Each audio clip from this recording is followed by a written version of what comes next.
प्यारे दोस्तों, आप देख रहे हैं अगस्त माह के असाइनमेंट का सॉल्यूशन इंग्लिश मीडियम और हिंदी मीडियम दोनों के लिए 12वीं क्लास का भौतिकी का। इसी तरह से आपके सभी सब्जेक्ट्स को डाल दिया गया है। डिस्क्रिप्शन में आपके 12th क्लास की जो लिंक है सीजी बोर्ड की, उसमें आप देख सकते हैं। सारे के सारे सॉल्यूशंस आपको मिल जाएंगे। तो चलिए स्टार्ट करते हैं। यहाँ पर पहला जो क्वेश्चन है ये आप देख रहे हैं। इन सभी को क्वेश्चंस का जो आप प्रारूप है आपको इसी तरह से मिला था और इसके सॉल्यूशंस मैं नीचे बताने वाला हूँ। तो चलिए स्टार्ट करते हैं इस पूरे वीडियो को।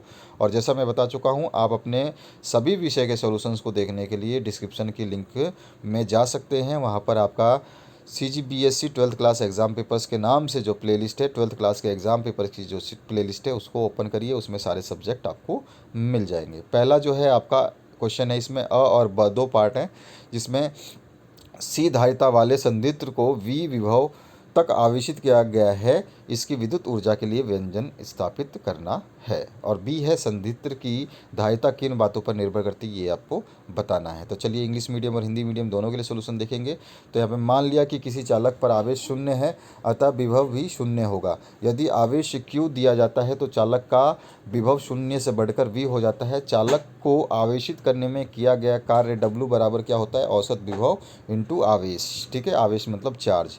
अब यहाँ पे वर्क डन जो होगा वो इस तरह से हम लिख देंगे। तो यह आ जाएगा Q इक्वल्स टू 1/2 VQ, और यही चालक में स्थित ऊर्जा के रूप में संचित हो जाता है। यानी कि ये क्या हो जाती है, आपकी स्थित ऊर्जा बन जाती है। और जो हमारे पास डेरिवेशन आ जाएगी वो आ जाएगी फाइनली ये वाली, E इक्वल्स टू 1/2 CV²। क्योंकि C और V की वैल्यू दी है तो CV के रूप में ही हमारे को यही ऊर्जा का जो है व्यंजक माना जाएगा। ठीक है, बाकी आगे हम इसको E इक्वल्स टू 1/2 Q² भी लिख सकते हैं, क्योंकि V की वैल्यू Q/C होती है। क्लियर हुआ, ये आपका डेरिवेशन हो गया। इसका इंग्लिश वर्जन यहाँ पर है। लेटर है, assume that the charge on conductor is zero, so the potential will also be zero. If a charge Q is given, then potential of the conductor increases from 0 to V। ठीक है, तो इसलिए हम क्या करेंगे, इसका derivation वही का वही कर देंगे। वर्क डन कैसे निकालेंगे, एवरेज पोटेंशियल इनटू चार्ज। तो आपका वर्क डन ऐसा आ जाएगा, E की वैल्यू ये आ जाएगी, और ये जो है आपका this is the expression for the energy. ठीक है, ये E आपका एक्सप्रेशन फॉर द एनर्जी है। बाकी आप उसको इस फॉर्म में भी लिख सकते हैं, ये भी आपका राइट है। कोई भी ध्यान रखना है आपको कि MCQ में पूछ ले 1/2 Q²/C होता है क्या, तो पता चला कि आप बोलेंगे कि नहीं होता है। आपको आपने सुना होगा कि 1/2 CV² ही होता है, तो ये भी आपको दिक्कत कर जाएगा। तो इसलिए आपको ध्यान रखना है ये सारे फॉर्मूलेस को। ठीक है, आगे बढ़ते हैं इसके बी पार्ट में, जिसमें पूछा गया था संदिग्ध की धारिका किन कारकों पर निर्भर करती है। तो प्लेटों के क्षेत्रफल पर, प्लेटों के मध्य दूरी पर, और प्लेटों के मध्य माध्यम के पैराविद्युतांक पर। ठीक है, यानी कि the area of plate, the distance between the plates and the dielectric constant of the material between the plates. दूसरा क्वेश्चन की बात करें तो यहाँ पे समविभवी तल के गुण जो आपको बताने हैं, और वैद्युत द्विध्रुव किसे कहते हैं, दो उदाहरण सहित आपको समझाना है। तो सबसे पहले समविभवी तल के प्रमुख गुण जो है हम लिख सकते हैं। तो मैंने यहाँ पे दो गुण पूछे हैं, मैंने तीन गुण लिखे हैं। पहला गुण में आ जाएगा आपका, दो समविभवी विभव पृष्ठ कभी भी प्रतिच्छेद नहीं करते, एक दूसरे को काटते नहीं। हमेशा विद्युत क्षेत्र एक समविभव तल के लंबवत होता है, यानी परपेंडिकुलर होता है, और समविभव तल की दिशा उच्च विभव से निम्न विभव की ओर होती है। तो इसको हम इंग्लिश में लिखेंगे, two equipotential surface can never intersect, always the electric field is perpendicular to an equipotential surface, और the equipotential surface direction is, या फिर equipotential surface direction is from high potential to low potential. ठीक है, ये इसका answer हो गया। अब आगे बढ़ते हैं इसका बी पार्ट पे।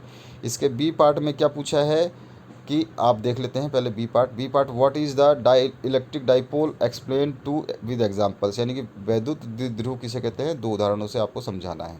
तो यहाँ पर जो है इसका बी पोर्शन का पहला ये रहा, हिंदी मीडियम के पहले।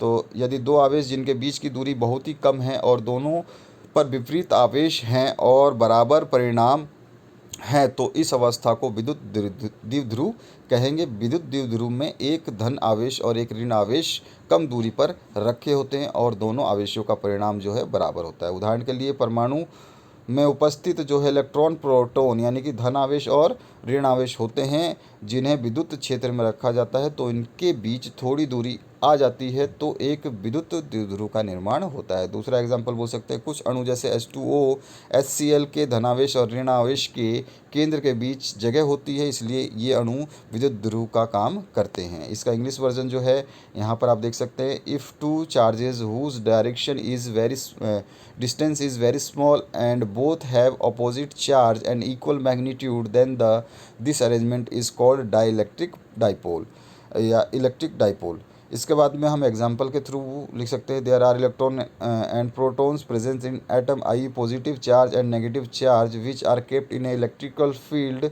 या electric field, then there is a small distance between them, then an electric dipole is formed. और दूसरा एग्जांपल हम दे सकते हैं, some molecules like H2O and HCl have special space between the center of positive charge and negative charge, so these molecules act as a electric dipole। याद रखना है आपको कि ये जो सॉल्यूशन है आपके एग्ज़ाम की दृष्टि, बोर्ड एग्ज़ाम की दृष्टि से पूर्ण रूप से सही और सटीक तरीके से बनाए गए हैं। इनका आपके जो है एग्ज़ाम में बहुत ही महत्व रहेगा।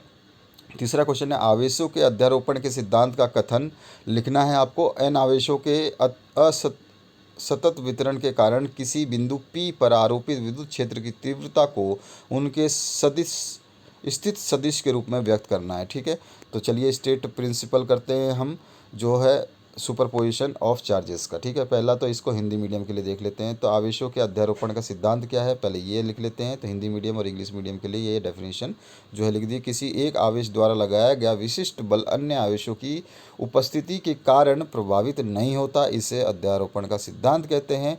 किसी बिंदु स्थिर बिंदु पर या आवेश पर अन्य आवेशों के कारण लगने वाला परिणामी बल उस आवेश पर लगने वाले सभी बलों के सदिश योग के बराबर होता है। The specific force exerted by single charge is not affected by the presence of other charge, this is called the principle of superposition. इसको आप लिख सकते हैं इस तरह से। और the resultant force on fix point charge due to other charge is equal to the vector sum of all the forces acting on that charge. ठीक है, इसका बातें हम जो डेरिवेशन बोली गई है उसको समझते हैं। तो यहाँ पर माना हमने कि अनंत यानी कि एन मतलब अनंत, माना अनंत आवेशों के समूह में Q1 Q2 Qn तक जो चार्जेस हैं तथा इनकी बिंदु O से, जो O इनका बोल सकते हैं ओरिजिन है, मूल बिंदु है, से क्रमशः दूरी जो है R वेक्टर R1 R2 और Rn तक है। ठीक है, डैश डैश डैश डैश करके बहुत सारे। हम बिंदु P पर विद्युत क्षेत्र का निर्धारण करना चाहते हैं जिसकी स्थिति वेक्टर R है, मान लिया हमने। ठीक है, और कूलम्ब नियम के अनुसार जो Q1 आवेश के कारण लगने वाला बल जो वो होगा F1 = 1/4 pi E not into Q1 Q not upon R² 2P R cap 1P। ठीक है, इस तरह से आपको इसको लिखना है। और इसके बाद में ये डायग्राम आप बना देंगे, उसमें ये वाला डायग्राम आप बना देंगे। ठीक है, इस डायग्राम को बनाने के बाद में आपको थोड़ा सा आगे डेरिवेशन और करना होगा, मैं दिखाता हूँ उसमें क्या लिखना है। तो अतः Q1 आवेश के कारण बिंदु P पर विद्युत क्षेत्र जो होगा वो ये हो जाएगा। इसी प्रकार अगर Q2 आवेश के कारण बिंदु जो P पर विद्युत क्षेत्र E2 ये हो जाएगा। ठीक है, अब विद्युत क्षेत्रों के अध्यारोपण के सिद्धांत के अनुसार विद्युत बिंदु जो है बिंदु आवेशों के समूह के कारण किसी भी बिंदु पर विद्युत क्षेत्र उस बिंदु पर प्रत्येक आवेश द्वारा अलग अलग उत्पन्न विद्युत क्षेत्र के सदिश योग के बराबर होता है, जब अन्य सभी आवेशों को अनुपस्थित माना जाता है या मान लिया जाता है। तो अतः बिंदु P पर n आवेशों यानी कि अनंत आवेशों के निकाय के कारण विद्युत क्षेत्र होगा, तो वो क्या होगा, ये होगा। ठीक है, ये लास्ट में ये आंसर आएगा, यही विद्युत क्षेत्र की तीव्रता होगी। ठीक है, ये इसका आंसर हो गया हिंदी मीडियम के लिए। अब आते हैं हम इंग्लिश मीडियम के लिए। ठीक है, English medium, consider a system of n point charge Q1 Q2 Qn having position vector R1 R2 R3 ऐसे करके n तक with respect to origin O with we wish to determine the electric field at point P whose position vector is R according to the Coulomb's law, the force on charge Q0 due to charge Q1 is। तो यहाँ पर हम लिख लेंगे इसका equation, उसके बाद में वही डायग्राम जो ऊपर बताया है ऐसा ही डायग्राम आपको इंग्लिश मीडियम के लिए भी बनाना है।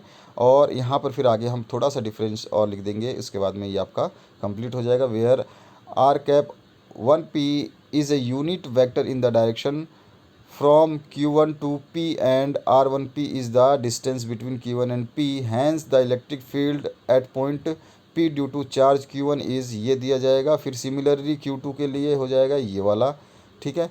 उसके बाद में आप according to the principle of superposition लिख देंगे, जिसमें वेक्टर सम के अकॉर्डिंग क्या होता है, लॉ जो हमारा फॉलो होता है। Hence the electric field at point P due to the system of n charges is, ये हो जाएगा सबमिशन, सभी चार्जों का सम हो जाएगा, और सभी चार्जों का सम करेंगे तो हमारे पास ये आंसर आ जाएगा। और यही है आपका जो फील्ड इंटेंसिटी का फॉर्मूला, ठीक है। अब आगे बढ़ते हैं हम चौथे क्वेश्चन की तरफ। चौथे में वैद्युत प्रवृत्ति और पैरा वैद्युत सामर्थ्य, यानी कि आपको ए और बी दोनों करने हैं। इलेक्ट्रिक सस्पिटिबिलिटी और डाइलेक्ट्रिक स्ट्रेंथ दोनों बताने हैं। तो सबसे पहले पैरा वैद्युत प्रवृत्ति देखते हैं, ठीक है। तो पैरा विद्युत प्रवृत्ति है, किसी पैरा विद्युत गुट के मतलब गुटके मतलब वो छोटा सा जो टुकड़ा होता है उसकी बात है। किसी पैरा विद्युत गुटके का ध्रुवण घनत्व घटे हुए विद्युत क्षेत्र की तीव्रता के अनुक्रमानुपाती होता है और इसे निम्न सूत्र द्वारा व्यक्त किया जाता है, ये है। और इसमें नियतांक x को पैरा विद्युत गुटके की वैद्युत प्रवृत्ति कहते हैं। यह एक विमाहीन नियतांक है, ठीक है, ध्यान रखना है। ये इसका हो गया हमारे पास इलेक्ट्रिक सस्पिटिबिलिटी का जो है हिंदी मीडियम के लिए आंसर, और ये इंग्लिश मीडियम के लिए आंसर, ठीक है। The electric susceptibility of dielectric material is a measure of how easily it polarize in response to an dielectric field. इसका रीज़न क्या है ये हम भी लिख देंगे। उसके बाद में पैरा विद्युत सामर्थ्य जो है उसको बताना है। तो पैरा विद्युत सामर्थ्य जो होता है, पैरा विद्युत पर आरोपित विद्युत क्षेत्र की तीव्रता का वह अधिकतम मान जिसको पैरा विद्युत बिना पैरा विद्युत भंजन के सहन कर सकता है, पैरा विद्युत की पैरा विद्युत सामर्थ्य कहलाती है। मतलब वो मैक्सिमम वोल्टेज जो होती है जिसके ऊपर ये जाके ब्रेक हो सकता है, वो वहाँ तक उसकी सहन शक्ति, यानी कि आपको भी अगर हम धक्का दें तो आप एक लिमिट तक सहन कर पाओगे, उसके बाद आप नहीं सहन कर पाओगे। तो वो चीज़ इसमें भी होती है, ये एक लिमिट तक जाता है, उसके बाद में ये, तो वो सामर्थ्य को हम यहाँ पे डिफाइन कर चुके हैं, ठीक है, इंग्लिश मीडियम हिंदी मीडियम के लिए। अब आते हैं पाँचवें क्वेश्चन पे। पाँचवा क्वेश्चन जो है इसमें पूछा है स्थिर विद्युत संबंधी गॉस का नियम लिखिए, इसे सिद्ध कीजिए। सबसे पहले गॉस का नियम, जो कि गॉस की प्रमेय क्या है, गॉस की प्रमेय जो है वो विद्युत क्षेत्र के कारण किसी बिंदु पृष्ठ से निर्गत विद्युत फ्लक्स तथा उस पृष्ठ से परिबद्ध कुल विद्युत आवेश के बीच संबंध व्यक्त करती है। इसके अनुसार किसी विद्युत क्षेत्र में स्थित बंद पृष्ठ से निर्गत संपूर्ण विद्युत फ्लक्स का मान उस पृष्ठ द्वारा परिबद्ध कुल आवेश का 1/E0 गुना होता है। तो चलिए इसको हम प्रूव करते हैं। तो प्रूव करने के लिए ये आपको जो है लिखना है, पूरा का पूरा आराम से देख लें इसको, वीडियो को पॉज करें।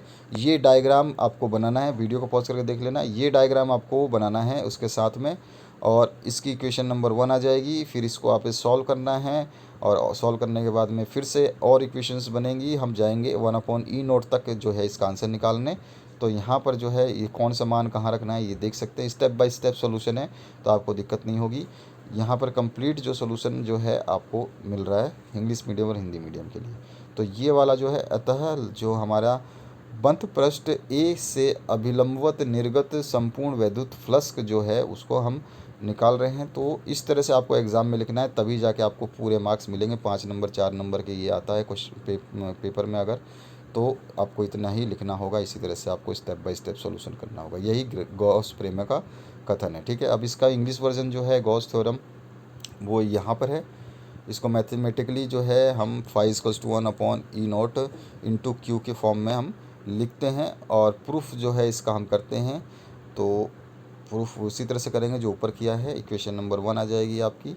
फिर electric flux passing through area ds encoding point P, ठीक है। तो ds के हिसाब से तो ds वेक्टर आपका आ जाएगा इसके साथ में, और थीटा की वैल्यू वगैरह सब हम बताएंगे कि क्या है। और ये डायग्राम जो मैंने आपको ऊपर बताया था उसी टाइप का डायग्राम यहाँ पर भी है, ये आप यहाँ पे बना लेंगे इस डायग्राम को, और इसको फिर आगे हम इंटीग्रेट कर देंगे।